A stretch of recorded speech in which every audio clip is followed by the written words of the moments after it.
Assalamu alaikum. Welcome to Millennium TV News. This is Fozia Dawan with today's top stories. Political capital. Clinton's earned $140 million in 8 years.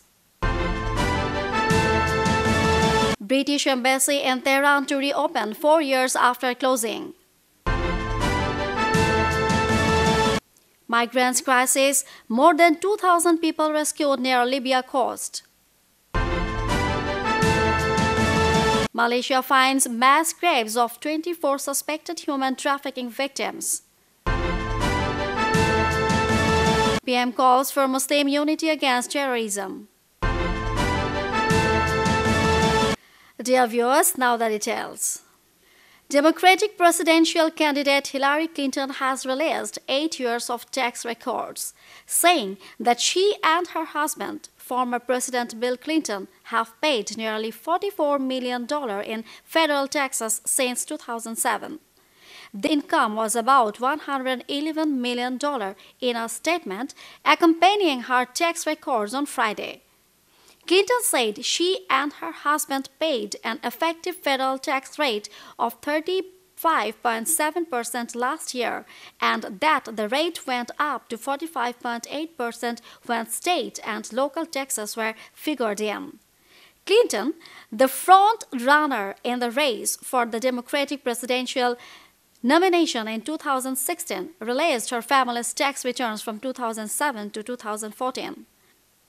She said they paid $4,038,085,310 in federal taxes and made $1,049,059,450 in charitable contributions.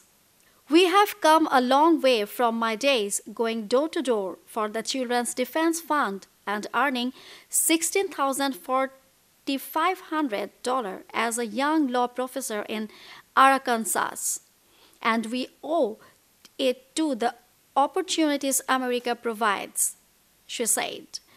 The Clintons' vast wealth has become an issue in a 2016 presidential race that has focused on how to reduce income equality. The Clintons in 2013 each gave a series of speeches that brought in income of about $22.85 million. This included $9.68 million from Hillary's speeches and $13.17 million from Bill's speeches. Most of Hillary Clinton's speeches were 225,000 pieces apiece or more. Bill Clinton's ranged in price from $125,000 to $75,000 each. Foreign Secretary Philip Hammond will be in Tehran with a delegation of business leaders for a ceremony to mark the reopening. Iran is simultaneously reopening its embassy in London. The UK embassy was closed in 2011 after it was stormed by protesters during a demonstration against sanctions. Mr. Hammond will be the first UK foreign secretary to visit Iran since 2003.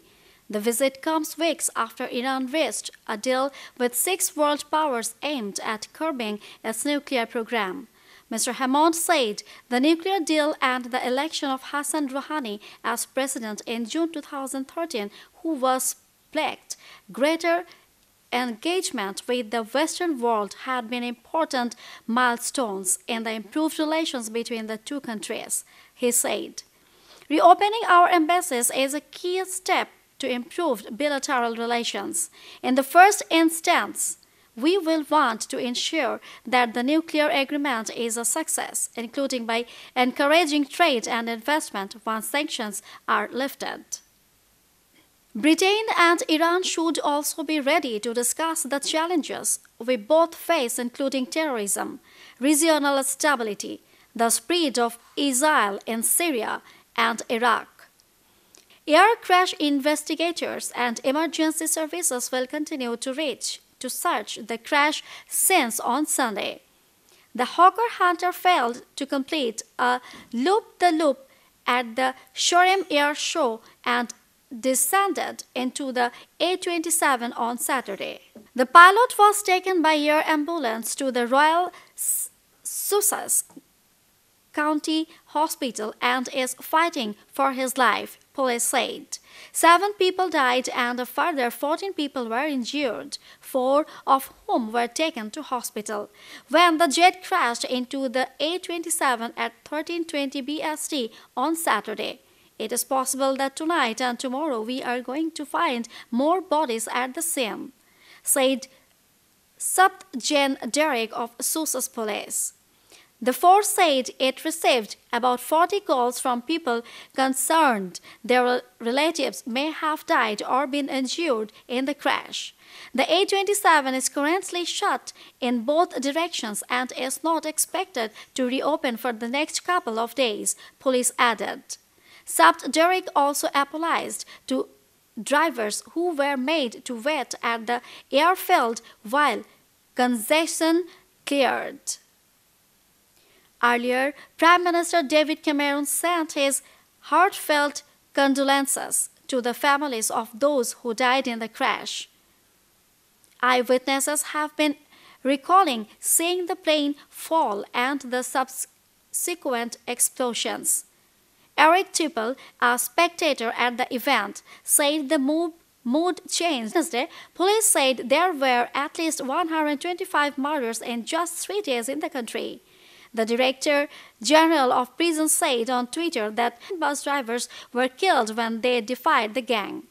The group was demanding to be included in a commission examining ways of stemming urban violence, which they are largely responsible for. President Scandis Seren has focused on tackling crime since he took office, but the country has faced a sharp increase in violence since 2014. Distress calls came from more than 20 vessels, AFP reported. More than 2,000 people have died this year in attempts to reach Europe in overcrowded, unseaworthy boats. The route from Libya to Italy is one of the busiest for those trying to enter Europe. Of the 2,64,500 migrants the United Nations says have crossed the Mediterranean so far this year, close to 104,000 have landed in Italy. Another 160,000 arrived in Greece. 2 Italian Navy ships were involved in Saturday's rescue effort. Responding to 2 wooden boats in danger of sinking, the Sigala Fulgosi picked up 507 people and the Vega 432, the Navy said. Various other Italian vessels were involved in the rescue effort, as well as the now rearing military ship Ceylon Point, which has been deployed as part of the U.S. Triton Patrol mission. A boat belonging to humanitarian group Doctors Without Borders rescued 311 people, including a newborn baby. The Coast Guard said patrol boats had boarded a total of just under 1,000 people from various unseaworthy fishing boats and inflatables from Friday night to Saturday morning. At least another 1,000 people were reported to be headed for Italian ports on other boats. The increase in rescues promoted criticism of the center-left Prime Minister Matteo Renzi. Viewers, headlines here. China explosion, fires at Shandong chemical plant. Kabul explosion, deadly blast rocks Afghanistan capital. PM calls for Muslim unity against terrorism. U.S. rate rise conditions approaching Fed minutes show. Louis Van Gaal, Man UTD boss, Dennis needing a new striker. Dear viewers, let's move to the next news. Large flames could be seen from the site after the blast in the city of Zibo. 9 people are reported injured. That has become hugely controversial. Saturday's blast took place near the city of Zibo. The South China Morning, the paper said that the fire had been brought under control by late on Saturday night. It is not yet clear if homes in the area have been damaged. The explosion triggered a fire and a dozen fire engineers attended the scene, Xinhua News Agency reported. Howard Jiang of BBC Chinese said that the blasts at Shandong and Tianjin have taken on a political significance and threaten to overshadow Chinese celebrations of the 70th anniversary of its victory over Japan and in World War II. The state-run Beijing Times reported that the Rongqing plant contained adipertrol, a colorless liquid that releases poisonous gases when it reacts with fire. Windows shattered at the scene of the blast, state media reported, and its vibration could be felt 2 kilometers from the site. The operators of the Tianjin site are being investigated for allowing dangerous chemicals to be stored too close to homes. Police say it was a suicide attack on a foreign military convoy which was traveling through the area. A health ministry official said 9 Afghans were among the dead. A senior NATO official confirmed that 3 American contractors had been killed in the attack in the Makrorayon district. No group has said it carried out the attack, although in recent months Kabul has been regularly targeted by the Taliban in a series of bombings. The explosion took place not far from Kabul airport and the presidential palace. Witnesses said that children were among the injured and some foreigners were trapped in a destroyed vehicle. An Interior Ministry spokesman quoted by the AP news agency said the blast destroyed more than a dozen civilian vehicles. The bombing close to a civilian hospital is the latest in a series of recent deadly attacks following the announcement of a new Taliban leader. Earlier this month, the Taliban suicide bomber squalid detention camps and, according to some accounts, face torture and starvation. Police uncovered 24 more bodies have been found and dug up, police said in a statement, adding that the remains had been handed over to medical experts. On the issue, Muslims should not fight each other, the PM said while speaking to the Secretary General. Talking about the suicidal bomb attacks on a Saudi mosque, Sheikh Hasina strongly criticized the incident and said that Islam would never agree to such attacks. She highlighted the need for settling the conflicts among the Muslim countries through discussions. On the role of the OIC in the development of education sector, the Prime Minister put importance on science and technology-based education. She mentioned that her government established a number of science and technology-based universities in the country to promote science and ICT-based education in Bangladesh. Speaking of past glorious history of Muslim research, the Prime Minister said they were the pioneers of science-based education and scientific research, and the Muslim Ummah should devote to scientific research. The OIC Secretary General said the basic philosophy of the organization is to integrate the Muslim countries and said that Bangladesh had always been a foreigner in OIC activities and roles. The OIC Secretary General invited the Prime Minister to the next OIC summit that will be held in 2016 in Istanbul, Turkey. Foreign Minister A.H. Mahmoud Ali and Principal Secretary Abul Kalam Azad were present, among others, during the meeting. The flood situation across the country's northern and northeastern parts has deteriorated, and vast areas of several districts in Brahmaputra, Padma, and Surma Basin have been submerged. The monsoon flood has occurred due to heavy downpour in the region and some areas of upper riparian Indian states of Assam and Meghalaya in last few days. According to the Flood Forecasting and Warning Center, the Brahmaputra, Jamuna, Ganges, Padma and Meghna river systems are rising and is likely to continue in next 72 hours. The flood situation might improve after that during the exciting rainfall. The flood situation might deteriorate in some areas in Kurigram, Rangpur, Jamalpur, Bogura, Gaibandha, Shirajganj, Pabna, Faridpur, Shariatpur, Rajbari and Munshiganj districts. Shurma Kushiara river systems are likely to fall in next 48 hours.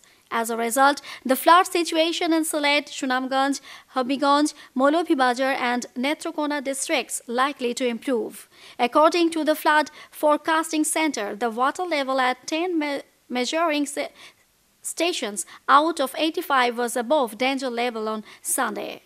Dharala River in Kurigram Point was flowing 24 centimeter above the danger level at Atrai River at Banghabari 27 centimeter.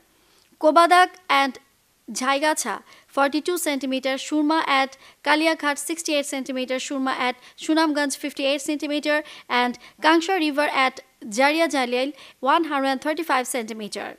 The rainfall in the northern districts should decline in next 24 hours, contributing to improvement of the flood situation in next 48 hours or so.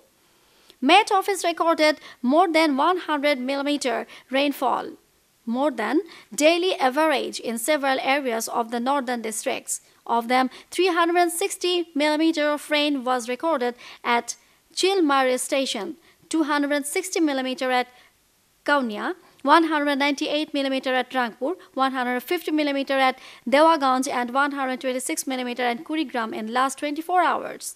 Meanwhile, vast areas of agriculture fields including Amman paddy and vegetables inundated and damaged due to the flood triggered by heavy rains. There has been landslide in the hilly areas. A deputy director of the Department of Agricultural Extension said that crops would not be heavily damaged if water reduces soon.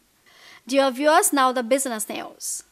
In assessing the strength of the U.S. economy, the Fed has been keeping an eye on the U.S. jobs market, which has seen the unemployment rate fall to 5.3%. However, inflation is still below the Fed's target of 2%. The minutes from the Federal Open Market Committee's July meeting said most judged that the conditions for policy firming had not yet been achieved, but they noted that conditions were approaching that point. The committee noted that the labor market had continued to improve, with solid job gains. However, when assessing inflation, it said that some members continued to see downside risks to inflation from the possibility of further dollar appreciation and declines in commodity prices. The FOMC said it would continue to monitor inflation closely, with almost all members indicating that they would need to see more evidence that economic growth was sufficiently strong and labor market conditions had firmed enough for them to feel reasonably confident that inflation would return to the committee's longer-run objective over the medium term. Dear viewers, now the sports news. United have managed just 2 goals in their opening 3 Premier League games, and the striker Wayne Rooney has not scored for the club since 4 April. They were linked with Pedro before the striker left Barcelona for Chelsea. Asked whether he needed to sign more forwards, Van Gaal said, "No, because we were 3 times the best team." The host missed multiple changes to score against Newcastle, while Rooney had a goal ruled out for offside and Chris Smalling headed against a post. When scored, only it was not allowed, added Van Gaal, after the end of the side's 100% winning start to the season. It is doubtful, and the rules are that when it is doubtful, then do not flag. But it is also football, and I have said already many times you need more equipment to help the referees and linesmen because it is not easy. Speaking about his side's lack of goals, Van Gaal said, "My worry is that we have to dominate the opponent, and we did it today. We did it against Aston Villa, Tottenham and Club Brugge. I am satisfied with the performance and not with the result. We were unlucky with rewarding ourselves because we have created a lot of chances. United have been linked with Barcelona forward Neymar. I don't enter in this discussion, Van Gaal added when asked about the report. You can ask about all the players in the world, and you are doing that with every press conference, and I always say the same thing. I have to protect the interests of Manchester United, the players in my selection, and the people in my organization. Dear viewers, let's have a look Millennium TV News Recap. Political capital. Clinton's earned $140 million in 8 years. British Embassy in Tehran to reopen 4 years after closing. Migrants crisis. More than 2,000 people rescued near Libya coast. Malaysia finds mass graves of 24 suspected human trafficking victims. PM calls for Muslim unity against terrorism. You are up to date with our top stories so far here on Millennium TV, and don't forget to log in www.millenniumtv.net. Thank you and stay with Millennium TV. Allah Hafiz.